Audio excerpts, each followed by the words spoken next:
Hello, I'm Beck and welcome to my first book haul of 2023.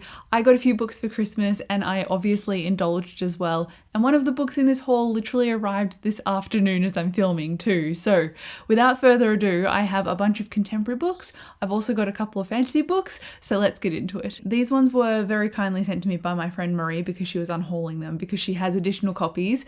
And you'll see why I specified additional copies when I hold up this book because I loved it, and that is One Last Stop by Casey McQuiston, which is a female-female romance about Jane, who is on this train, and Jane is kind of stuck in a time loop on this train, and our main character has moved to a new city. She's trying to understand her life and do classes, and she meets Jane on the train and they fall in love. And also Red, White and Royal Blue by this author was amazing as well. So when Marie was like, I'm getting rid of this, I was like, you know what? I'll get rid of my old paperback copy and take this one instead. So I feel like it all worked out, and now that I've finally hauled it, I can actually put it on my bookshelf where it belongs. Then I've been holding off buying the books in this series because generally I get them as audiobooks every time they release, and this particular book in the series I didn't love as much as some of the others. I'm being vague, but it is Down Among the Sticks and Bones, which is the sequel to Every Heart a Doorway, and this follows Jack and Jill, and they are identical twins, and this is a portal fantasy magic world. So kids often go through doorways and then come back to the real world. Not always, but more often than not, and in some way they are altered from their perception, from physicality. Magic is basically real, and so when they come back through their doorway and into our real world, obviously the understanding is mundane, like people don't believe magic exists, but these kids are all like, well, I 100% know that it exists.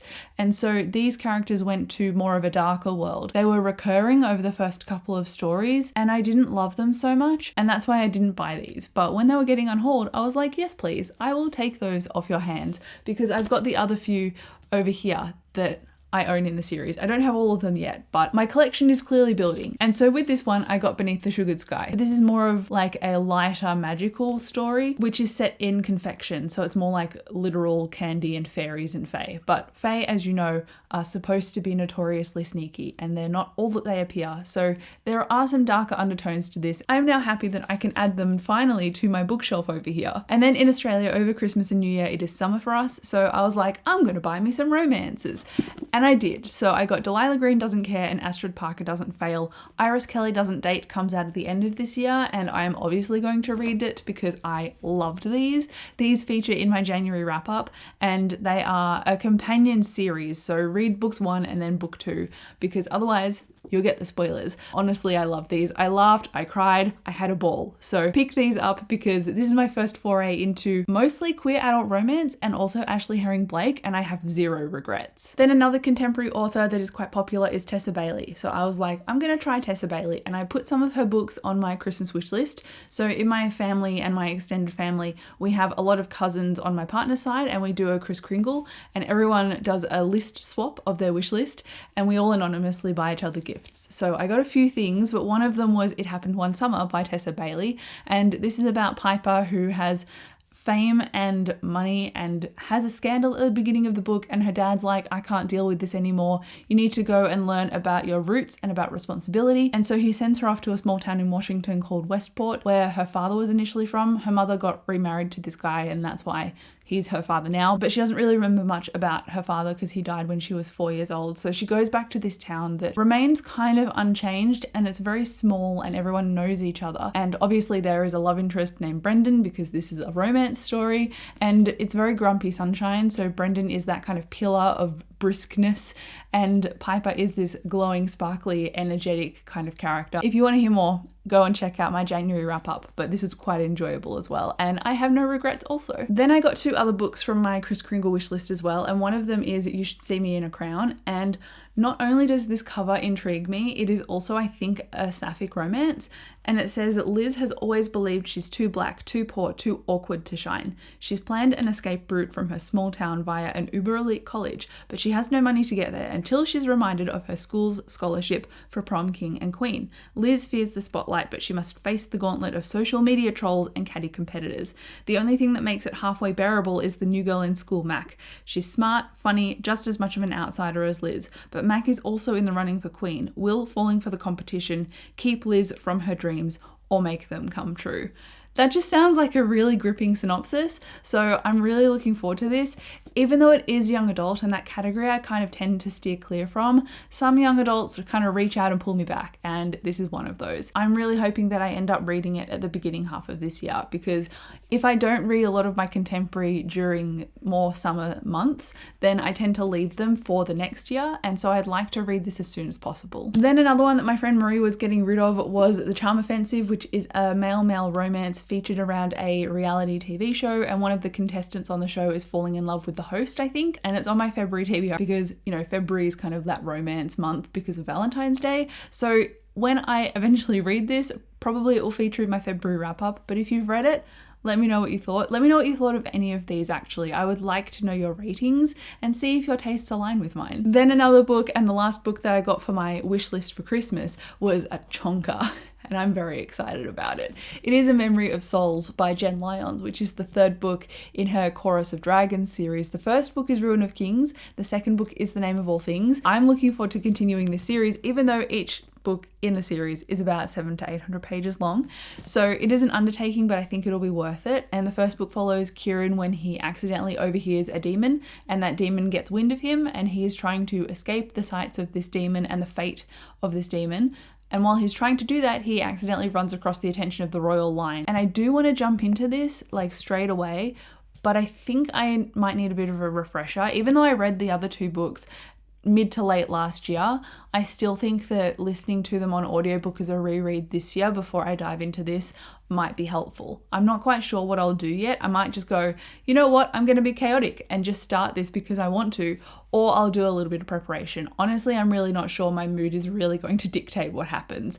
I also bought on Audible the first book, Ruin of Kings. So I do have it physically. I also have it on Audible. So if I decide to go that route, I can do that. And I've made it accessible for myself to kind of simmer on the decision. Polyamorous fantasy that is also queer positive. What more could you want? Especially when it's got demons and royal intrigue. And then speaking of polyamorous fantasy is Silver Under Nightfall, which was my favorite book of 2022. And I got it on audiobook, but I had to order it physically so that I can represent that on my shelf. This basically follows a vampire apocalypse in like a fantasy medieval world, and there is a rot breaking out that makes people into like zombie vampires. If I haven't sold you on this book, I don't know what will, but I am keen to reread this year because I think it is going to have a sequel at some point, but nothing has been officially said. Now I only have 3 books left, and the third last is Unnecessary Drama by Nina Kenwood. Nina Kenwood is an Australian author. This is a rom-com about Brooke and Jesse, and Jesse's a guy, so it's a female-male romance, and Brooke is kind of in that phase of starting college or university in Australia, and that's when kids are like between 18 and 20, they start university, and so she's just moved into this share house away from her family. Her father is an alcoholic, and she's got a really kind of tense and not really existing relationship with him, but she feels like she needs to mother her older sister and also get mothered a lot and controlled by her mother. So she's a very anxious character to read about. But when I read Highly Suspicious and Unfairly Cute by Talia Hibbert, I found that character particularly unbearable just because she was very dramatic. But I think in this instance it actually works because it's more grounded and it feels more genuine because it's coming from a position of anxiety rather than just drama and posturing from another character. So I'm liking this a lot more than I liked the Talia Hibbert book. Granted though, that one was young adult and this one is adult, or at least new adult, so I think that's a little bit of the difference there. The characters are a little bit older in here, and because they're aged up, I think I can understand their maturity a little bit more, and they've got more of an understanding of the world and its impact rather than just being like starry-eyed, everything's about me. So it's Brooke, Jesse and Harper is a queer side character, which is just nice to see queer positivity included when you're reading about a male-female romance. So it ticks a lot of boxes for me. You will not believe how excited I am and relieved actually that this package finally arrived, because this book published on the 1st of January and I was like, I live in Australia, not in America where this book is publishing. Therefore, I feel like this will take 6 months to get to me. I was obviously being dramatic, but it is Tress of the Emerald Sea by Brandon Sanderson. I backed his Kickstarter when he initially started the campaign, and so I am getting all of the hardcovers associated, as well as obviously the audiobooks and the ebooks, but I didn't really want to read this on audiobook or ebook because I really wanted the physical copy. I don't know why. I could easily have read this starting on the 1st of January as an ebook, but I really wanted to read it physically. As you can see, it is so new that I haven't even taken the plastic off it yet because it arrived like 2 days ago, maybe a day and a half ago. So this is geared up on my February TBR because I would very much like to get to it, but I also recognize that it's a little bit longer, and because it's a Cosmere book, which is related to Sanderson's other works like Mistborn, Stormlight, Warbreaker, and Elantris, I don't think I'm going to get to this as soon as I think, but I've deliberately seen people not talk about the synopsis for this, so I haven't read anything into it. So all I can do is show you a pretty cover, tell you that it's Sanderson, linked to his Cosmere, that it's high fantasy, and that's pretty much it. So I might talk about this later on in a more in-depth discussion, but for now, look at the pretty thing. I don't know much about it, but I'm relieved it's here. And then finally, I am relieved to say this arrived literally 30 minutes ago. So I'm very happy that it got here in time for this video. And that is Witch Please, which follows Danica Waterhouse, and she is a fully modern witch. And it says, after a messy breakup, Danica makes a pact with her cousin. They'll keep their hearts protected and have fun without involving the overly opinionated and meddlesome Waterhouse matriarchs.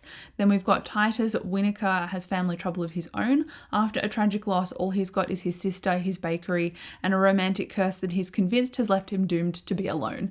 Until he meets Danica, the sparks are instant, their attraction irresistible. For him, she's the one. To her, he's forbidden fruit. Can a modern witch find love with an old-fashioned mundane who refuses to settle for anything less than forever? I've also heard that the protagonist in here is bisexual. So I like a queer rom-com that seems to have like that soft, cozy fantasy vibe that a lot of people have been chasing lately. So it's obviously got that cozy fantasy magic in here because she's a witch, but then there's also a bakery and a romance. I am super hyped, and I really hope this lives up to my expectations because I want this to be amazing. But there you go. I got 13 books over that short break from January to December, November. I'm actually surprised it wasn't more because I thought I'd ordered more. So I'm sorry if I've forgotten something, but no doubt you'll see it in some kind of to be read video or wrap up sometime during the next few months. So thank you so much for watching this video. I'll come chat to you down below in the comments, and I'll see you in my next video. Bye. Ow.